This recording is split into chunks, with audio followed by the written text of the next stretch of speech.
Sa paglagan, isa'y may pangamba. Ako ay hirap na darama. O Panginoong Yahushua, awa mo ang aming kailangan. Pinalakas muli aming kaluluwa. Puso mo'y sinamaan, salamat, ika'y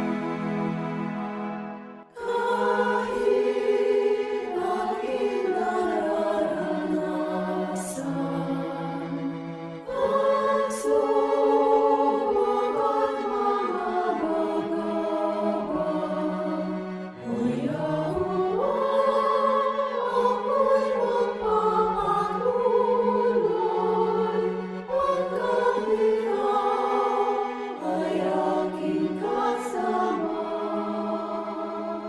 Sinasamba ko ang iyong ngalan, Yahuwah, ang aking alagin. Buhay ko ay bakit mo inaalay, maglilingkod ako hanggang wakas. O kung maiwan mang nag-iisa, dahil sa aking paninindigan, O Yahuwah, sa'yo ako'y kakapit. Tulungan mo, ako'y makatawid. Sinasamba ko ang iyong pangalan, Yahuwah, ang aking alagin. Buhay ko ay bakit mo inaalay, maglilingkod ako hanggang wakas.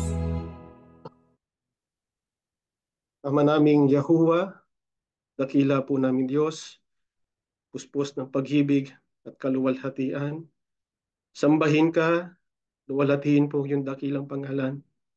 Maraming salamat sa iyo, Aba. Muli po, patuloy mo pa rin kaming kinakahabagan.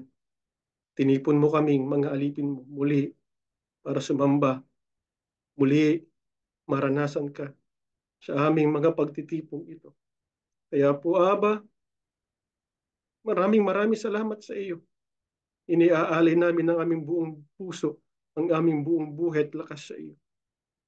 Inaasam namin na maranasan namin ang kapangyarihan mo, ang iyong pag-ibig, sapagkat doon lang kami nangahawak po, Ama, sa pag-ibig mong di nagmamaliw, sapagkat kilala mo kami, mga makasalanan kami. Patuloy kaming binibigo namin ang mga hangarin mo sa aming buhay. Kaya naman po, Aba, pakisuyo namin, patawarin mo ang aming mga pagkakasala. Pakitanggap mo kami sa aming mga pagtitipon ngayon. At muli, maranasan namin ang iyong Espiritu sa aming mga puso o patuloy kaming maakay sa aming mga gawang mga paglilingkod po sa iyo. Basbasan mo ang bawat isang natitipon ngayon, bawat sambahayan ng iyong mga lingkod, patuloy na ibuhos ang iyong mga pagpapala, ang mga may mga taglay na karamdaman. O Ama, hiling namin sa iyong makapangyarihang pangalan, tulad mo po sana ang kagalingan, manumbalik lagi ang lakas, kalusugan namin, panglakas at buhay na ito'y magamit lagi namin. Pangunahin po sa mga paglilingkod po namin sa iyo. Sa aming pag-aaral, hiling namin, lagi mo pong buksan ang aming puso at isipan. Turuan kaming laging makinig sa iyong mga pagpapayo upang wag na kaming mga ligaw, wag na kaming mga pahamak pa sa daan ng aming paglalakbay. Panginoong Yahusya, sinasamba rin namin, dinadakilang pangalan mo. Halika po sa iyong mga lingkod, natitipon sa iyong dakilang pangalan. Maawat mahabag ka pa sa amin, o aming Panginoon. Hinihiling namin patuloy mo pa kaming palakasin, tuloy mo pa kaming akayin na makapagpatuloy sa kabila ng maraming pagsubok at kahirapan. Manatiling nakatuon sa iyo ang aming mga puso at isipan. Magtagumpay kami hanggang sa wakas po ng aming mga buhay. Patuloy mong ilapit po sa Ama bawat panalangin namin at muling mapatawad ang aming maraming mga pagkakasala. Aba, Yahuwah, muli basbasan po mga sinimpang handog ng iyong mga lingkod at patuloy mo ring basbasan bawat pinagkakakitaan ng bawat iyong mga hinirang. Ang lahat po ng ito, magalang na naming hinihiling sa tanging pangalan po ng Panginoong Yahusya. Amen.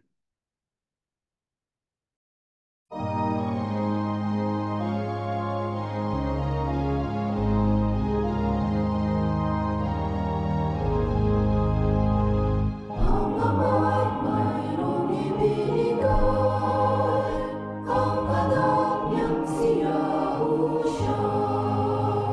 Buhay niya'y kanyang ibinigay, upang tayo'y maligtas.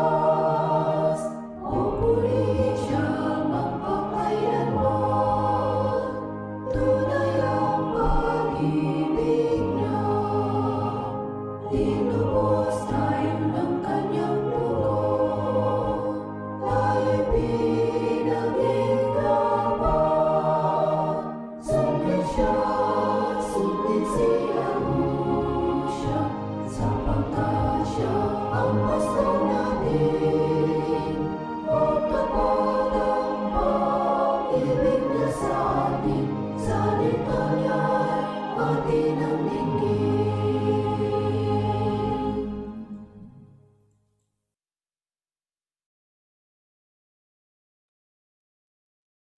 Shabbat Shalom mga mahal na kapatid.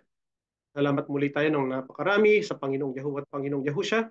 Muli tayong natipon para mag-aral po ng mga dalisay na katotohanan na nakasulat po sa Biblia. Ang paksa ng leksyon natin pong pag-aaralan ngayon ay pakinggan ang babala ng propesiya. Kapag po sinabing propesiya, ito po ay kadalasang na uunawaan natin ng mga bagay na magaganap sa hinaharap at kapag ito ay ating pinaghandaan, maaari po itong makapagbigay sa atin ng maaaring ikabuti ng bawat isa sa atin. At kapag hindi naman natin pinaghandaan, maaaring itong ikapahamak po ng bawat isa. Nalalaman din po natin na ang Diyos ay gumagamit po ng mga kasangkapan para ipahayag yung kanyang mga mensahe at mga propesiya. Kagaya nga po nung panahon sa Old Testament, ay ginamit niya yung mga propeta niya. Subalit, sa panahon po natin ngayon, panahon Kristiyano, bagaman wala na po mga propeta, ay nangako naman po ang ating Panginoong Diyos na ipagkakaloob niya ang kanyang espiritu sa kanyang mga hinirang para maipaunawa ang kanyang mga mensahe at ito po ay maipalaganap sa sangkatauhan. Kaya bilang mga lingkod ng ating Panginoong Diyos, dapat po ay magawa natin ang ating tungkulin na mapaghanda ang mabuti ang mga propesiya at ang mga mensahe ng ating Panginoong Yahuwah at maipalaganap ang propesiya para po ito ay pakinabangan ng tao. Dahil ang pinakalayunin nga po ng mga propesiya ay ito'y para magbabala at paalalahanan ang tao upang wag nang mga pahamak at wag makalimot sa ating Panginoong Yahuwah at Panginoong Yahusha. Kaya ngayon po, magbabalik tanaw tayo mga kapatid sa naging kasaysayan po ng bayan ng Israel matapos na ito po ay mahati sa dalawang kaharian, ang Israel at saka yung Huda. Ano po ba ang naging babala ng Diyos sa Israel at sa Huda noon? Bago po sila tuluyang nahulog sa kamay ng mga kaaway. Mag-umpisa po tayo ng pagbasa dito po sa ikalawang mga hari sa 17, 13 hanggang 15.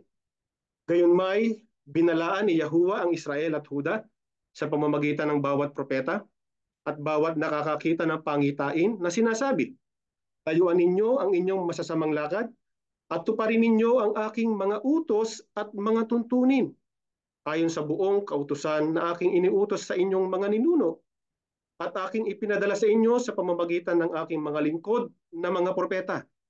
Ngunit ayaw nilang makinig, kundi pinatigas ang kanilang ulo na gaya ng kanilang mga ninuno na hindi sumampalataya kay Yahuwah nilang Diyos. Kanilang itinakwil ang kanyang mga tuntunin at ang kanyang tipan na ginawa niya sa kanilang mga ninuno at ang mga babala na kanyang ibinigay sa kanila. Sila'y nagsisunod sa mga walang kabuluhan at naging walang kabuluhan at nagsisunod sa mga bansa na nasa palibot nila na iniutos ni Yahuwah na huwag silang gumawa ng tulad nila." Ano po ang ibinabala ng Panginoong Diyos sa bayan po ng Israel at Huda noon? Ang binabala ng Diyos na layuan po nila yung kanilang masasamang lakad at tuparin yung kanyang mga utos. Paano po niya inihatid yung mga mensahe po ng yon sa Israel at saka sa Huda? Gumamit po siya ng mga kasangkapan, yung kanyang mga propeta, sapagkat sila lamang naman po yung may direktang nakatatanggap ng mga mensahe buhat sa Panginoon Diyos. Kaya nga ano po yung mapapansin natin dito sa ating binasa mga kapatid? Yung quotation mark doon sa may layuan ninyo. Ibig sabihin niyan, wala po talaga silang sariling bersyon ng mga mensahe. Kundi kung ano lamang yung pinasasabi ng Panginoong Yahuwah, yun ang kanilang ipinararating. Pero nakinig po ba ang Israel at Huda sa mga propeta ng Diyos? Hindi po. Nasa halip ay pinatigas pa nila yung kanilang mga ulo. Ano pa daw po yung kanilang ginawa?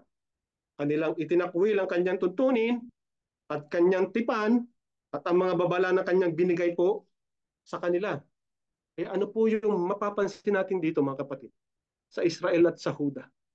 Na hindi po nila magawa-gawang matutunan. Hindi po kasi nila magawang magbalik tanaw. Hindi nila unawain yung mga nangyari sa kanilang mga ninuno noon. Isipin nyo, alam naman nila yung nangyari, di po ba?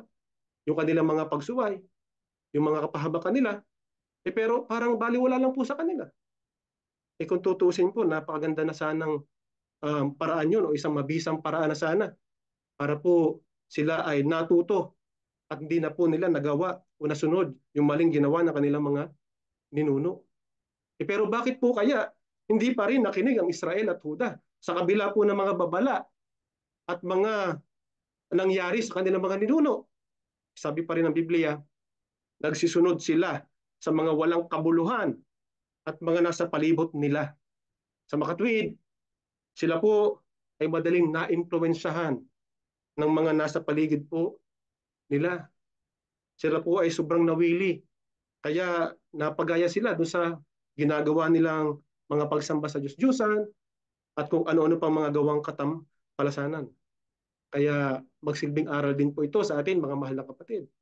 Baka di natin namamalayan na i-impluwensyahan na rin tayo ng mga nasa paligid natin, yung mga taong kasama natin sa paligid.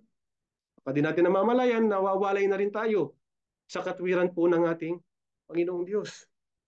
Ano po ngayon ang nangyari sa bayang Israel, yung po sa Hilagang Kaharian, matapos na sila ay hindi nakinig sa mga babala ng Panginoong Yahuwah? Ikalawang mga hari pa rin po sa 17 pa rin, 5, 7 hanggang 8, ganito naman ang ating mababasa. Pagkatapos ay sinalakay ng hari ng Assyria ang buong lupain at dumating sa Samaria at kinupkup ito sa loob ng 3 taon. Ito ay nangyari sapagkat ang bayang Israel ay nagkasala laban kay Yahuwah nilang Diyos at naglabas sa kanila sa lupain ng Ehipto mula sa kamay ni Faraon na hari ng Ehipto. Sila ay natakot sa ibang mga Diyos at lumakad sa mga kaugalian ng mga bansa na pinalayas ni Yahuwah sa harapan ng mga anak ni Israel at sa mga kaugaliang pinasimulan ng mga hari ng Israel. Ano po ang nangyari sa bayan ng Israel matapos na sila hindi nakinig sa babala ng Panginoong Yahuwah? Sinalakay po sila ngayon ng hari ng Assyria at kinugkob sila sa loob ng ilang taon po? 3 taon. Bakit daw po? Bakit nangyari ito sa bayang Israel? Kasi nga po nagkasala sila sa ating Panginoong Yahuwah. At dahil doon, humantong sila sa kanilang pagkabagsak at pagpapalayas sa kanilang lupain. Nagkulang po ba ang Panginoong Diyos, Panginoong Yahuwah, na sila'y babalaan sa maaaring mangyari sa kanila kapag hindi sila nakinig sa Kanya? Hindi po.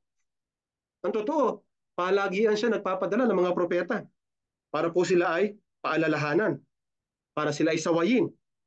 Pero sa kabila ng palagiang pagpapaalala, pagsusuway ng ating Panginoong Diyos, ay nanaig pa rin yung sarili po nilang hangarin at madali po silang napadala sa kaugalian ng nasa paligid po nila.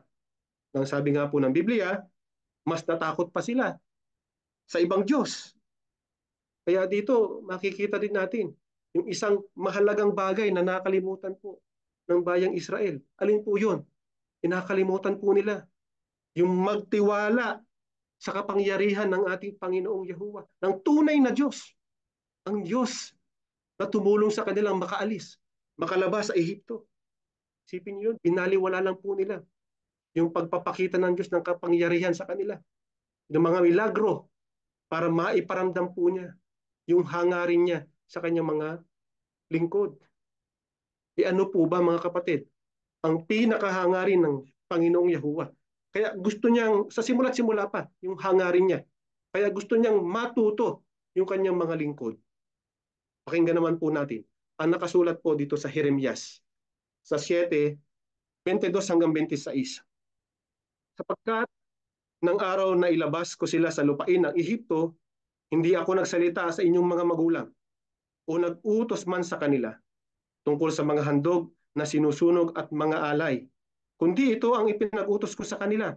Sundin ninyo ang aking tinig at ako'y magiging inyong Diyos at kayo'y magiging aking bayan at magsilakad kayo sa lahat ng daan na iniuutos ko sa inyo para sa ikabubuti ninyo. Ngunit hindi sila nakinig o ikiniling man ang kanilang pandinig, kundi nagsilakad sa kanilang sariling mga payo at sa katigasan ng kanilang masasamang puso at nagsilakad ng paurong at hindi pasulong. Mula ng araw na ang inyong mga magulang ay lumabas sa lupain ng Ehipto hanggang sa araw na ito, sinugo ko sa inyo ang lahat kong lingkod na mga propeta na araw-araw akong bumabangong maaga at isinusugo sila. Gayunmay, hindi sila nakinig sa akin o ikiniling man ang kanilang pandinig, kundi pinapagmatigas ang kanilang lieg. Sila'y higit na masama kaysa kanilang mga magulang. Ang talatang ito na ating pong binasa mga kapatid ay bahagi po ng mensahe ni Propeta Jeremias na mensaheng buhat sa Diyos para po sa bayan po ng Huda. Dito, isinasaysay po ni Jeremias, iniisa-isa niya yung mga naging pagsuway, kasalanan ng Israel at yung kanilang hindi pakikinig sa mensahe ng ating Panginoong Yahuwah. Gaano po ba kahalaga yung pakikinig sa mensahe ng Panginoong Diyos? Ang sabi mismo ng Panginoong Yahuwah, ako'y magiging inyong Diyos at kayo'y magiging aking bayan. At kung magsilakad kayo sa daan na inuutos ko sa inyo, ito'y ikabubuti ninyo. Kaya anong tanong natin kanina? Ano yung pinakahangarin ng Diyos kung bakit gusto niya pong matuto yung kanyang mga lingkod? Ang pinakahangarin po talaga niya, mga kapatid, ay yung mailapit niya yung kanyang sarili sa kanyang mga hinirang, sa kanyang mga lingkod. Gusto niya siya yung mamuno sa kanila. Gusto niya sila yung kanyang maging bayan.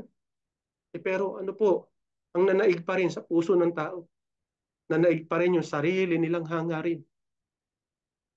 Hindi po ba, noon naman sa panahon nila noon, ang Diyos naman talaga ang nangunguna sa kanila. Pero dumating yung panahon, pagkakataon, sa panahon po ni Propeta Samuel, ay humiling sila ng isang hari. Humiling sila ng hari na kailangan namin kasi ng hari para pangunahan kami sa mga digmaan, kagaya ng ibang mga kaharian. Kaya anong sabi po ng Diyos? Gusto niyo ng hari? Okay, sige. Bigyan ko kayo ng mga hari. Pero ang tanong, mga kapatid, natuto po ba o nakinig po ba ang bayang Israel? Hindi po. Ang totoo, mas lalo pa po silang nalugmok sa mga gawang kasalanan. At ang sabi pa ng Biblia, nagsilakad sila ng paurong at hindi pasulong. At sila higit na masama kaysa kanilang mga magulang.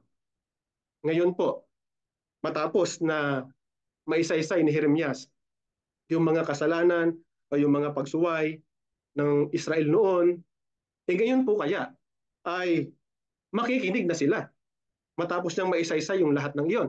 Ituloy po natin ang basa sa 27 hanggang 29. Kaya sasabihin mo ang lahat ng salitang ito sa kanila, ngunit hindi sila makikinig sa iyo. Isipin niyo mga kapatid, matapos na isa-isahin yung mga kasalanan, yung mga naging pagsuway nila, anong sabi ng Diyos? Hindi sila makikinig sa iyo. Napakatigas po talaga ng ulo, mga kapatid. Tuloy natin ang basa, tatawagin mo sila, ngunit hindi sila sasagot sa iyo at sasabihin mo sa kanila, ito ang bansang hindi sumunod sa tinig ni Yahuwah nilang Diyos at hindi tumanggap ng pagtutuwid. Ang katotohanan ay naglaho na. Ito ay nahiwalay sa kanilang bibig. Gupitin mo ang iyong buhok at itapon mo. Tumaghoy ka sa mga lantad na kaitaasan sapagkat itinakwil at pinabayaan ni Yahuwah ang salinlahi ng kanyang puot. Ipakita natin mga kapatid kung gaano katigas puso ng Huda. At yan, siyempre, kitang-kita rin po ng ating Panginoong Yahuwah. Kaya nga, ang sabi niya kay Jeremias kanina, Jeremias, kahit pa sabihin mo ang lahat ng yan, nakatitiyak ako, hindi pa rin sila makikinig sa iyo. Kaya ano ang pinag-utos niya? Kay Jeremias, ang sabi niya, gupitin mo ang iyong buhok at ito'y itapon. Bakit po mga kapatid? Yung po kasing paggupit ng buhok at yung pagtatapon nito, ito po ay isang kultura ng mga Hudyo noon na sumisimbolo po sa pagluluksa. Kaya nung ginupit po ni Jeremias yung kanyang buhok at itinapon, ibig sabihin po ay nagluluksa po siya sa paparating na kaparusahan ng Huda. At ito pong paggupit ng buhok, mangyayari lamang po ito kapag sobra na o napakalubha na ng kasalanan po ng isang bayan. Kaya ano nga po ang nangyari sa Huda noon? Dahil sa kanilang kasalanan, sinalakay po ang Jerusalem. Binasak ang templo, binasak ng Babylonia. At ang buong bayan ng Huda ay tila naging isang patay na bayan na wala pong naninirahan. Sa panahon po natin naman ngayon mga kapatid, ang mga tao po kaya ay makikinig na sa propesiya ng Panginoong Yahuwah. Pakinggan naman po natin ang nakasulat dito sa ikalawang Pedro sa 3 hanggang 4. Una sa lahat, dapat ninyong malaman na sa mga huling araw ay pagtatawanan kayo ng mga taong namumuhay ayon sa nasa ng laman. Sasabihin nila, si Kristo ay nangakong darating. Hindi ba? Nasaan na siya? Namatay na ang ating mga ninuno, ngunit wala pa rin pagbabago. Buhat ng likhain ang mundong ito. Dito sa talatang binasa po natin ay nagsasalita si Apostol Pedro sa mga tao noon at kanyang hinihikayat na manghawak ng mabuti sa pangakong pagbabalik ng ating Panginoong Yahushua. Pero sinabihan din niya sila na huwag mawawalan ng pag-asa. Sakaling dumating po yung pagkakataon na sila po ay pagtawanan. Bakit daw po pagtatawanan? Sabi, si Kristo ay nangakong darating. Nasa na siya? Nangamatay na yung mga ninuno. Pero wala pa rin siya. Hindi po ba mga kapatid? Parang ganyan din ang minsan naririnig natin sa mga tao ngayon. Yung sinasabi nila, eh, bata pa nga lang ako eh. Naririnig ko na yan. Na darating si Yahusha, maghukom na, pero wala pa rin. Matanda na ako, wala pa rin. Kaya ano yung masasabi natin mga kapatid sa ganyang mga tao na sa kabila ng maraming patotoo ng Biblia, hindi pa rin po sila nakikinig sa mga propesiya ng ating Panginoong Yahuwah. Sa halip ay kanila pang kinukutya. Kaya habang naghihintay po tayo mga kapatid sa pinakamahalagang propesiya ng Panginoong Yahuwah, ang pagbabalik ng ating Panginoong Yahusha, ipukul po natin yung ating puso at isipan dun po sa bagay ng langit, hindi po sa mga bagay ng mundong ito. Kaya nga po, di po ba kung mapapansin nyo sa ating Facebook page, mga kapatid, sa Assembly, meron doong isinare na 31 Days of Heaven. Mga kapatid, ating pong bulay-bulayin yung mga talatang nakasulat doon. Ating pong damhin at ating ipukul yung ating mga sarili, ang ating isipan doon sa langit, sapagkat doon tayo paroon at hindi po sa mga bagay ng mundo, mga kapatid. Kasi kapag ang ating isipan, ang ating puso, nandito lang sa bagay ng mundong ito, tiyak, maiimpluwensyahan po tayo ng mga nasa paligid po natin. Baka mawala yung pag-asa at pagtitiwala natin sa mga mensahe at propesiya ng ating Panginoong Yahuwah. Ganyan po ang naghahanda mga kapatid sa mga propesiya at sa mga mensahe ng ating Panginoong Diyos. Yung maituon natin ang ating buong puso at isipan sa mga bagay po ng langit. Ipagpapatuloy po ang ating pag-aaral. Shabbat Shalom mga mahal na kapatid. Sa unang bahagi po ng ating pag-aaral, natutunan po natin na ang ating Yahuwah Abba ay nagbababala sa pamamagitan ng propesiya na kanyang sinasabi sa mga propeta.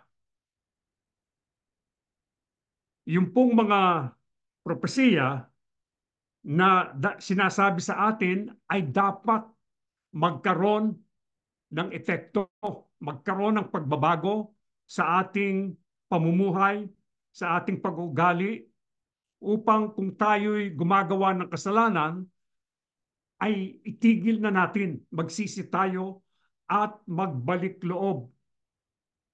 Sa panahon po natin, sa panahong Kristiyano, ang pinakadakilang propeta na ipinadala ng ating Yahuwah Abba ay walang iba kundi ang ating Panginoong Yahushua HaMashiach. Siya po, meron din siyang mga propesiya na kanyang ipinarating na atin pong tatalakayin sa mga sumusunod na talata. Kaya, ano po ba ang babala? Ano ang dapat nating gawin upang pakinabangan natin ang mga hula o propesiya ng ating Yahuwah Abba at ng ating Yahushua HaMashiach? Ito po ang sagot sa ikalawang Timoteo 4:2-4. Ipangaral mo ang salita, magsikap ka sa kapanahunan at sa di kapanahunan. Magtuwid ka, manaway ka, mangaral ka na may buong pagtsatsaga at pagtuturo. Sapagkat darating ang panahon na hindi nila matitiis ang wastong aral, kundi sa pagkakaroon nila ng makakating tainga ay mag-iipon sila para sa kanilang sarili ng mga gurong ayon sa kanilang sariling pagnanasa at tatalikod sa pakikinig sa katotohanan ang kanilang mga tainga at babaling sa mga kathang isip. Kaya mga mahal na kapatid, ano ang dapat nating gawin upang pakinabangan natin yung mga propesiya na ipinahayag ng ating Yahuwah Aba at Yahushua HaMashiach sa kanyang mga propeta at sa ating Panginoong Yahushua mismo. Ang sabi po sa atin, ipangaral po natin ang salita at magsikap tayo sa kapanahunan at di kapanahunan. Ano pong ibig sabihin nun? Na ipangaral ang salita sa kapanahunan o sa di kapanahunan. Ibig po sabihin sa lahat ng panahon, kailangan ipangaral natin ang salita. Sino po ba ang dapat na mangaral ng salita? Yung po bang ministro natin? O yung mga manggagawa? Hindi po. Lahat tayo. Kaya tayo po'y tinuturuan upang tayong lahat ay magkaroon ng pagkakataon na maipangaral natin. Maaring hindi sa kapulungan, kundi dun sa mga tao, maaring kausapin natin, one-on-one, ipangangaral natin sa kanila ang mga salita ng Diyos na ating natutunan. Pinag-aralan natin po yan. Hindi po ba yung doon sa discipleship? Kung tayo'y disipulo o tagasunod ng ating Panginoong Yahushua, dapat natututo tayo. Ano pa po ang sabi? Magtuwid kayo. Manaway kayo, mangaral kayo ng may buong pagtsatsaga at pagtuturo. Ibig sabihin po, pagka nakita natin, maaring yung kapatid natin, anak natin, gumagawa ng hindi tama, itutuwid natin sila. Sawayin natin sila. Mangaral tayo ng buong pagtsatsaga at pagtuturo. Ito po ang nais ng ating Yahuwah Aba. Kaya sabi niya, sa Isma, ang mga utos ko ilagay mo sa iyong puso at ituro mo sa iyong mga anak sa lahat ng panahon. Nasa tahanan ka, naglalakad kayo sa daan, pagbangon mo, paghiga mo, ituturo mo. Kaya pagtyagaan po nating ituro sa maraming mga tao. Eh bakit po kailangan nating gawin ang mga ito? Sapagkat darating po ang panahon na ang maraming tao ay hindi na makikinig sa wastong aral. Eh ano po ang kanilang gagawin? Tatalikod sila sa pakikinig sa katotohanan at babaling sa mga katang-isip. Hindi po ba ganito ang mga tao ngayon? Obserbahan po ninyo ang mga nangyayari sa ating paligid. Maraming mga tao ang bumabaling saan? Sa mga occult, sa tinatawag na astrolohiya, sa karma, sa reincarnation. At maraming naniniwala, lahat daw ng daan ay patungo sa Diyos. Kaya mga katang-isip nila yan, na pabago-bago habang tumatakbo ang panahon. Ngunit, ano pa po ang gagawin ng iba? Yung iba naman ay mag-iipon, yung may makakating tenga, mag-iipon sila para sa kanilang sarili ng mga gurung ayon sa kanilang sariling pagnanasa. Ano bang pagnanasa nila? Gusto nilang guminhawang buhay. Maniniwala sila doon sa mga nagtuturo na sasabihin, sumampalataya ka lang sa Panginoong Yahushua, giginhawang buhay mo. Sasagana ka. Eh ano pa po? Ang isang halimbawa, dito sa relihiyon namin, makatitiyak na ligtas ka. Alam mo kung ligtas ka. Eh paano po? Pagka ikaw ay natala dito sa aming relihiyon, matatala ka rin sa aklat ng buhay sa langit. Kung matiwalag ka, maaalis ka rin sa aklat ng buhay. Kaya anong gagawin mo? Babantayan mo lang yung pangalan mo na huwag maalis sa talaan. Eh ano pong pinagbabatayan nila? Yung Mateo 18:18 na yun daw, yung talian sa lupa, tinatalian din sa langit. Pagtatala daw yun sa aklat ng buhay. Yung kinakalagan daw sa lupa, yun daw po ay kinakalagan sa langit na nangangahulugan ng pag-aalis ng pangalan sa aklat ng buhay. Base po sa pag-aaral natin, doon sa mga BQA, hindi po, walang katotohanan po. Unang-una, walang katotohanan. Mali ang paggamit nila sa Mateo 18:18. At ikalawa, tanging ang ating Yahuwah Aba lamang at ang ating Yahushua HaMashiach ang maaring magdagdag at mag-alis ng pangalan sa aklat ng buhay sa langit.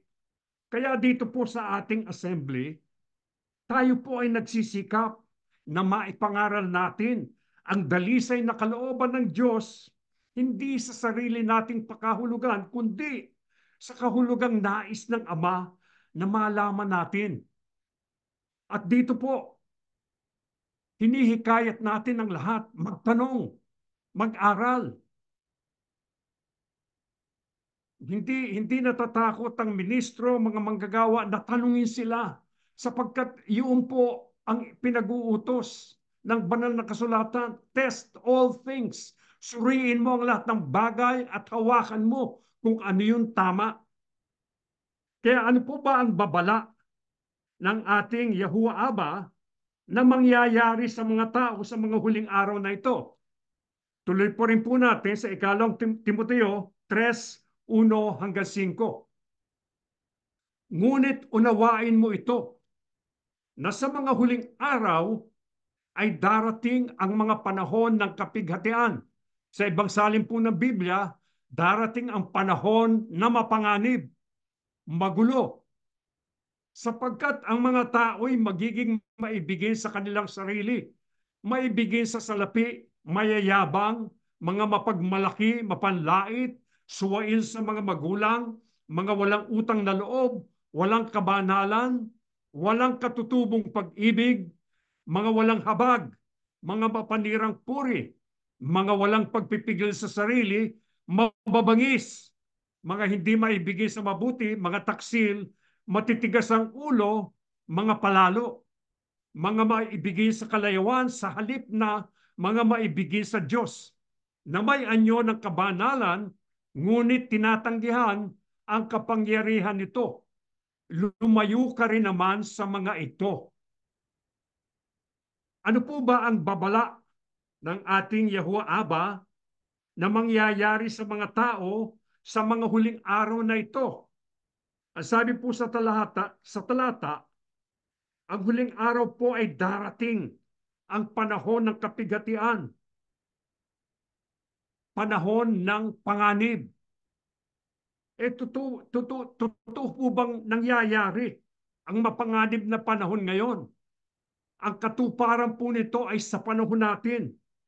Ano po ang katunayan? Patuloy po ang digmaan sa iba't ibang panig ng mundo. Yung Russia at Ukraine, patuloy pa rin ang kanilang banggaan. Wala tayong nakikitang pagtigil sapagkat nag-iigtingan. Meron pa ngang warning si Putin na sabi niya, gagamitin ko na yung mga nuclear weapons ko. Kaya yung pong war between Israel at Hamas patuloy pa rin. Maraming namamatay. Kaya alam po natin, mapanganib ang ating panahon ngayon. Lumilindol po sa iba't ibang panig ng mundo. Wala atang lugar na hindi nalilindol. Bumabaha sa maraming mga dako. Samantalang sa marami ding mga dako, nagkakaroon ng pagtuyot, walang tubig. Kaya yung mga halaman hindi tumutubo, namamatay. Kaya po ang kahirapan ay sagana sa buong mundo. Patuloy na nararanasan ng maraming tao. Ano po ang babala pa? Ang sabi, magiging maibigin sa kanilang sarili, maibigin sa lapi, mayayabang.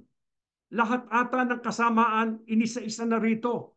Kaya ano po ang magiging katangian ng marami sa ating panahon? Magiging walang pagpipigil, mababangis. Yung pong mababangis, kadalasan po, doon sa mga hayop na pumapatay ng tao, doon ikinakapit yung salitang mababangis. Pero bakit po sinasabi ito, tao? Sapagkat walang kadahilanan, sasaktan ang matandang babae, naglalakad lang, walang dahilan, napakalakas na tao, sasaktan niya. Mababangis, hindi maibigay sa mabuti mga taksil, matitigas ang ulot mga palalo. Kaya ano po ang mangyayari sa kanila? Iibigin nila ang kalayawan kaysa sa ibigin ng Diyos. Kalayawan ang iibigin nila. Ano po ang magiging papel ng relihiyon sa mga ganitong panahon? Ang ilan po ay magpapakita ng anyo ng kabanalan, ngunit tinatanggihan naman ang kapangyarihan nito. Ano po ang ibig sabihin niyan? May mga religious leader po, gagamitin nila ang mga salita ng Diyos hindi upang akayin ng mga tao patungo sa ating Panginoong Yahusya, kundi upang makapandaya sila ng mga tao, upang isulong ang kanilang sariling agenda. Kaya ano po ang payo sa atin? Lumayo kayo sa ganyang mga tao pang hindi kayo madaya. Kaya lumayo tayo doon sa mga nagtuturo ng mga bagay na binaluktot ang mga talata ng Biblia. Kaya sa halip po, tayong nasa assembly ay dapat magtiwala tayo sa salita ng Diyos na tatanglaw sa atin sa mundong ating ginagalawan sapagkat ang mundo natin ay totoong napakadilim na. Paano po natin pakikinabangan ang salita ng propesiya? Sagot po sa 2 Pedro 1:19. Kaya't mayroon kaming salita ng propesiya na lalong tiyak. Mabuti ang inyong ginagawa kung ito'y inyong pagtutuunan ng pansin. Gaya sa isang ilawang tumatanglaw sa isang dakong madilim hanggang sa pagbubukang liwayway at ang tala sa umaga ay sumilang sa inyong mga puso. Paano natin pakikinabangan ang salita ng propesiya? Tayo'y makikinabang sa salita ng propesiya kung ito'y pagtutuunan natin ng pansin at gamiting ilaw na tatanglaw sa dakong madilim. Ngayon po, anong ibig sabihin ng pagtutuunan ng pansin? Ibig sabihin, pag-aaralan natin ng gusto, iintindihin natin, at ibubuhay natin. Kaya yung pong mga salita ng propesiya, ibubuhay natin. Bakit po dapat nating sundin ang salita ng propesiya? Sapagkat ito po ang tagubilin ng ating Yahuwah Aba at ng ating Yahushua HaMashiach. Kaya mga salita ito ng ating Diyos at ng ating Yahushua HaMashiach. Kaya dapat nating sundin. Hanggang kailan po natin dapat sundin to? Hanggang ang tala sa umaga ay sumilang sa ating mga puso. Ano pong ibig sabihin nun? Kailangan isa puso natin. We should know the Bible by heart. Kaya yan pong ginagawa natin sa assembly. Pinag-aaralan natin ang buong Biblia magbuhat sa simula hanggang katapusan. Kaya ngayon po, nasa na tayo? Nasa Book of Numbers. Ano po ang kahalagahan ng salita ng Diyos? Ang salita ng Diyos ay tatanglaw sa atin sa madilim na sanlibutan. Kailangan po ba natin ng tanglaw? Opo. Halimbawa, naglalakad tayo sa dakong madilim, kung walang ilaw, maaari tayong matalisod. Kung walang ilaw, maliligaw tayo ng landas. Kaya kailangan natin ng ilaw. Sino po ba ang itinuturo ng banal na kasulatan na ilaw ng sanlibutan? Ito po ang sagot sa Juan 8:12. Muling nagsalita sa kanila si Yahushua. Ako ang ilaw ng sanlibutan. Ang sumusunod sa akin ay hindi kailanman lalakad sa kadiliman, kundi magkakaroon ng ilaw ng buhay. Sino po ang itinuturo ng banal na kasulatan na ilaw? Ang ating Panginoong Yahushua ang itinuturo ng banal na kasulatan na ilaw ng sanlibutan. At siya mismo ang nagpahayag na siya ang ilaw ng sanlibutan. Kaya ano po ang dapat nating gawin? Sumunod tayo sa ating Panginoong Yahushua upang hindi tayo lumakad sa kadiliman at magkaroon ng ilaw ng buhay. Ang ating Panginoong Yahushua po ba? Siya ba ay nagbigay din ng propesiya? Opo, nagbigay siya ng mensahe doon sa 7 assembly sa Asia sa pamamagitan ni Apostol Juan. Alam niyo po ba kung ano-ano yung mga assembly na yon? Efeso, Smyrna, Thyatira, Sardis, Philadelphia, Laodicea. Yun po yung mga 7 assembly. Ano po, meron po siyang mga payo, mga saway doon sa mga kaanib ng iba't ibang assembly. Halimbawa po doon sa Efeso, ang sabi niya, mag-ingat kayo sapagkat hindi nyo na ako minamahal gaya ng pagmamahal nyo dati. Kaya pagka yun ay ibinabala sa atin, kailangan baguhin na natin. Mahalin natin ang ating Panginoong Yahushua. Dito po ba sa mga relihiyon ngayon, meron bang halos ipuwera na yung ating Panginoong Yahushua? Meron po. Halos sambahin na nila yung kanilang religious leader.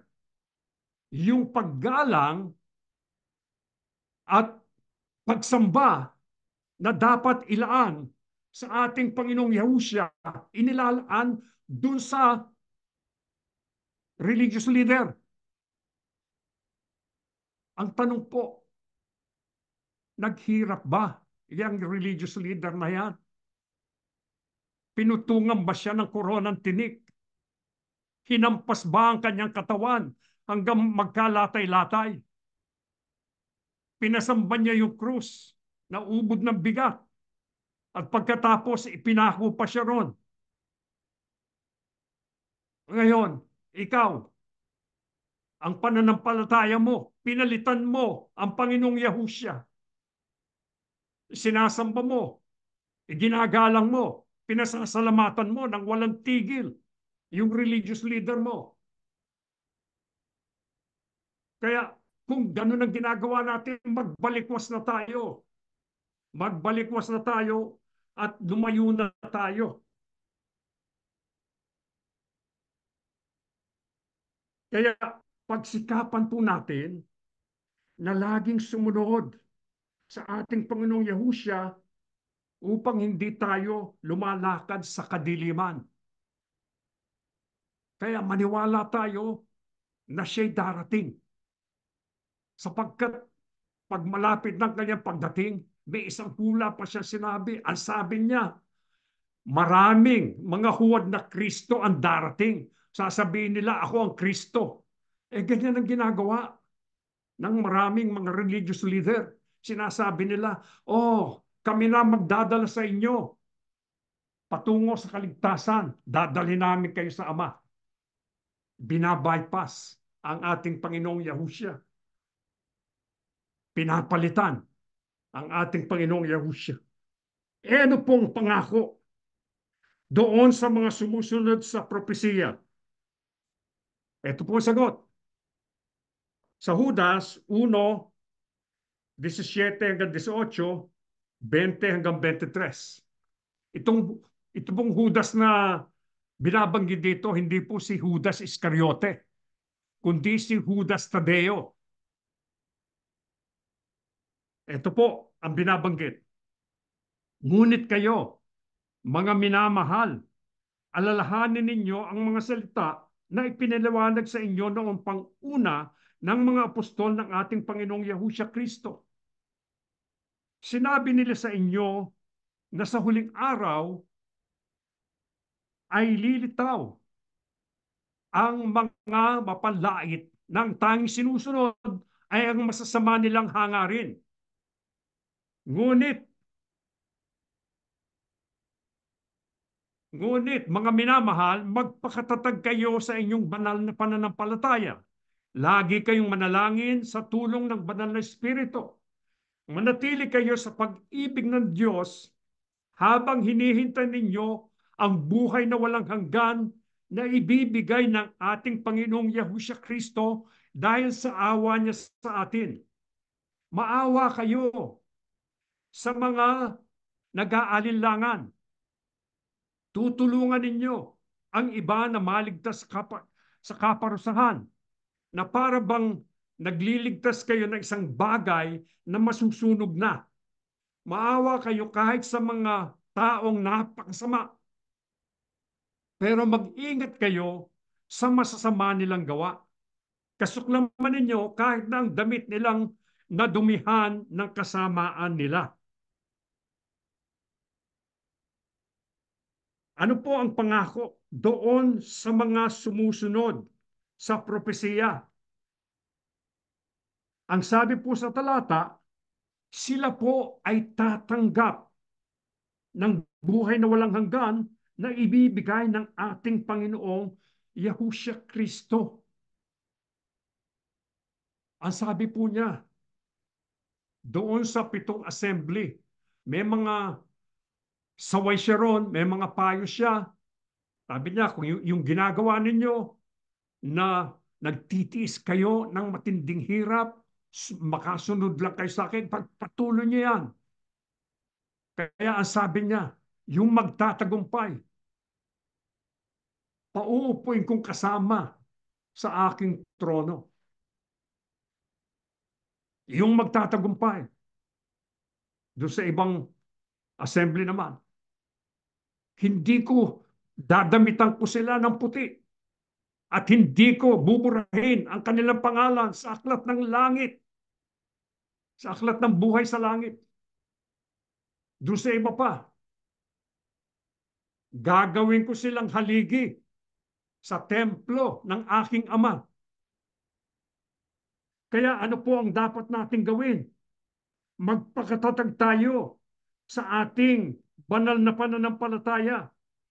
Dapat po tayong laging manalangin sa tulong ng banal na Espiritu. At magtiwala tayo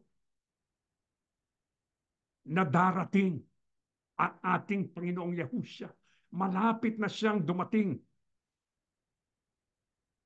Kaya ano po ang dapat natin gawin? Manatili tayo sa pag-ibig ng Diyos.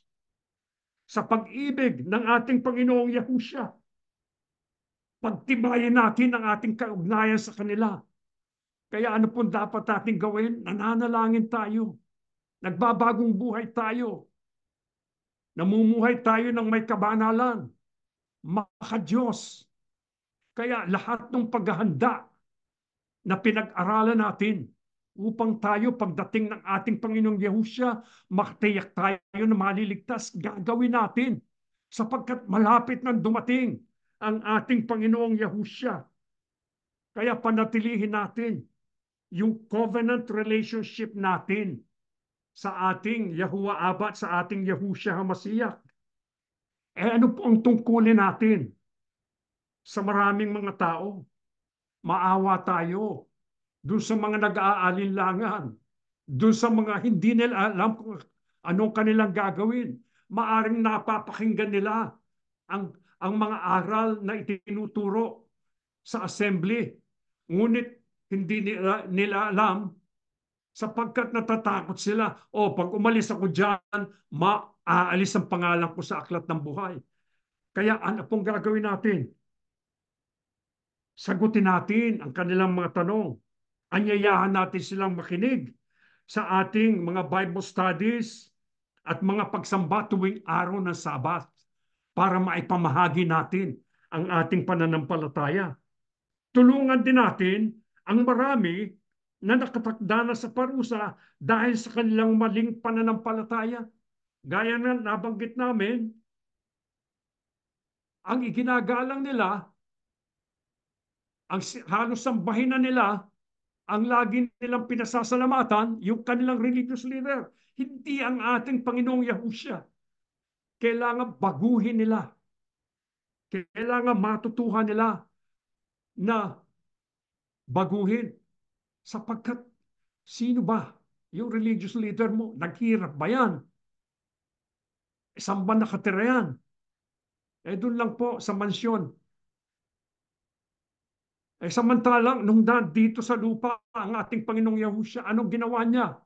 Bagamat siya'y hari ng mga hari, Panginoon ng mga Panginoon, hindi siya nagpapanginoon sa kanyang mga alagad, kundi nagsilbi siya sa mga tao, pinagaling niya yung mga tao. Yung mga bulag, binigyan niya ng paningin, yung mga pilay at lumpo, pinalakad niya. Napakabuti ng ating Panginoong Yahusya upang palitan natin. Kaya wag nating gagawin yan, mga mahal na kapatid. Ang ating amang Yahuwah ay mahabagin. Kaya kung tayo'y nililibak, matagal na sinasabi yan na darating ang Panginoong Yahusya. Huwag tayong magagalit. Ang ating Yahuwah Aba ay mapagpahinuhon, banayad sa pagkagalit. Kaya ano po dapat nating gawin ngayon? Ipako natin ang ating paningin sa ating Yahusya ang Masiyak. Malapit na dumating. Lahat ng paghahanda gawin na natin upang makasama tayo doon sa mapapalad na babaguhin niya ang mga katawan upang makasalubong sa alapaap. Ihanda natin ang ating sarili sa pagpasok natin sa langit na doon makikita natin ang ating Yahuwah Aba na totoong nagmamalasakit sa atin. Kaya tayo po, magtapat tayo, asahan natin ang pagtulong at awa, pagmamahal ng ating Yahuwah Aba at ng ating Yahushua HaMashiach. Tumayo na po tayo, mga mahal na kapatid. O dakilang Panginoong Yahuwah Aba, totoong napakabuti mo, o dakila naming Diyos. Mahal na mahal mo ang bawat isa sa amin. Ang katunayan, o dakila naming Ama, nagpapadala ka ng mga propeta upang sabihin sa amin ang iyong banal na kalooban, ang iyong mga babala, ang dapat naming gawin, o dakila naming Diyos, upang kami po'y makasunod sa iyong banal na kalooban. O dakila naming Ama, napakinggan namin ang iyong mga tagubilin. Sa mga huling araw na ito, nagsalita ka sa pamamagitan ng iyong bugtong na anak. Gawin mo po kaming masunurin sa lahat ng mga narinig namin upang kami po, o dakila naming Diyos, maging karapat dapat po kami na makasama sa mga taong ililigtas mo sa araw na bababa na ang aming Panginoong Yahushua HaMashiach mula sa langit. O dakila naming Diyos, wala kaming kaya sa aming mga sarili. Makasalanan po kami, o aming Ama. Marami kaming mga pagkukulang. Marami po kaming mga kahinaan. O dakila naming Diyos, patawarin mo sana kami, o aming Ama. Itulot mong habang kami nabubuhay Ang magawa lamang namin ay ang naaayon sa iyong banal na kalooban. Basbasan mo po ang lahat ng iyong mga anak, maging ang anak ng iyong mga anak o dakila naming Ama. Itulot mong makilala nila ang iyong banal na pangalang Yahuwah, ang sagot sa lahat ng bagay, ang aming alahim na siyang makatutulong sa amin sa lahat ng aming kalagayan. O dakila naming Diyos, pagalingin mo po ang may mga karamdaman. Ibigay ang mga biyayang kailangan ng mga nangangailangan sa buhay upang sa ganun o aming Ama, walang makahadlang, patuloy naming masamba, malwalhati ang iyong banal na pangalang Yahuwah Aba. O dakilang Panginoong Yahusya, ikaw po ang luklukan ng mga biyaya. Ang iyong pong pangalan ay pag-ibig. Walang hanggang pag-ibig sa amin ng ating Ama. Ikaw din po ang kanyang karunungan. Ikaw ang aming hari, ang aming tagapagligtas, ang aming pastol na nagbigay ng kanyang buhay para sa kanyang mga tupa. Maraming salamat, o dakilang Panginoong Yahusya. Hindi ka namin ipagpapalit sa kanino man, sa kanino mang religious leader dito sa lupa, kundi magpapatuloy kaming sumunod sa iyo. Aabangan namin ang iyong pagbabalik. Mahal na mahal ka namin. Gayunman ikaw ang unang nagmahal sa amin. Nais namin, o dakilang Panginoong Yahusya, mayakap ka. Masabi namin sa iyo na mamahalin ka namin hanggang sa huling sandali ng aming mga buhay. Ihanda mo kaming ganap. Itulot mong sa araw na bababa ka sa langit, makasama kami sa iyong mga hinirang na makakasalubong sa iyo sa alapaap upang makasama mo habang buhay, upang makita namin ang ating Amang Yahuwah sa langit, upang kami makapagpasalamat, masamba namin, mabigyan namin kaluguran ang kanyang banal na pangalan. O dakila naming Diyos, sumasampalataya po kami na dinig mo ang aming mga karaingan. Pinagpala mo na po ang bawat isa sa amin saan man dako kami sa mundo sumasamba. Ang lahat po'y magalang naming ipinakikiusap sa pangalan po ng aming Panginoong Yahushua Mashiach, dakila po naming tagapagligtas. Amen.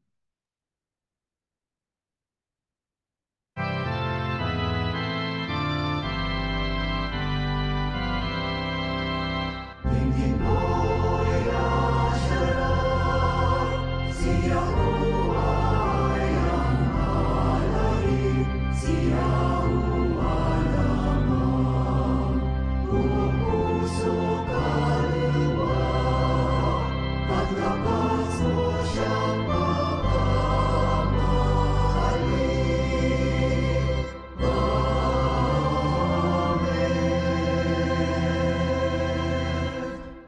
Ang walang maliw na pag-ibig at masaganang awa ni Yahuwah Aba, ang biyaya at kapangyarihan ni Yahushua HaMashiach, at ang laging paggabay ng Ruach Kodash, sumaating lahat ngayon at magpakailanman. Amen. Mga kapatid, konting paalala lang po. Una, bukas po, araw po ng Sabado, 10 p.m. Pacific Standard Time. Ito po ay gabi dito po sa California, pero doon po sa Maynila, ito po ay hapon. Kung hindi po ako nagkakamali ay 2:00 p.m. ng hapon. Meron po tayong VQ8 Tagalog. Ang paksa po ay sino ang kinikilala natin na sugo sa mga huling araw. At paalala rin po sa lahat ng mga magulang, next week po ay meron po tayong Children's Ministry, March 8 and March 9. Ito po ay once every month, kaya napakahalaga kapag meron po tayong ganitong pagkakataon ay maidala po natin ang ating mga kabataan. At paalala rin po sa ating pong nalalapit na Spring Feast, meron po tayong banal na hapunan, March 23. Ito yung Passover, commemoration natin ng pagkamatay ng ating Panginoong Yahushua. Kaya meron po tayong kakainin tinapay at iinuming katas ng ubas. 3 p.m. po ang in-person gathering. Yung mga hindi po makakasama sa in-person gathering sa kanya-kanyang sambahayan, sa kanya-kanyang dako, kailangan pong ihanda ninyo ang inyong tinapay at ang inyong katas ng ubas. Pero sabay-sabay po natin gagawin yung ceremony na ito. 3 p.m. po Pacific Standard Time sa Fremont. Pagkatapos nun, yung Feast of Unleavened Bread, meron po tayong first convocation tsaka last day convocation 4 p.m. Pacific Standard Time. Tapos we will conclude with first fruits March 31st to commemorate the resurrection of our King Yahushua, 9 a.m. Pacific Standard Time. Gusto din po namin baggitin po sa lahat, kung makakaya po ninyo, meron kaming isasagawang October Bible Study Seminar in the Ocean. Kaya ito po ay isang cruise, October 6 to 13 para po sa Alaska. Ito po ang panukala. If you're interested po, we need to know and get your name, how many participants you want to include. Contact po Brother Paul Urbano para maidagdag po kayo sa listahan ng dadalo. Kung gusto po ninyo magdala ng pamilya na hindi po kasama sa assembly, maaari po yun sapagkat ito ay family-oriented. It's going to be a family event. Sana po ay makatugon po tayo kaagad so that we can make the final preparations. October 6 to 13 ang binabalak po nating trip. Hanggang doon lang po, natatapos na ang ating pagsamba ni Yahuwah Abba and Yahushua HaMashiach. Bless all of us.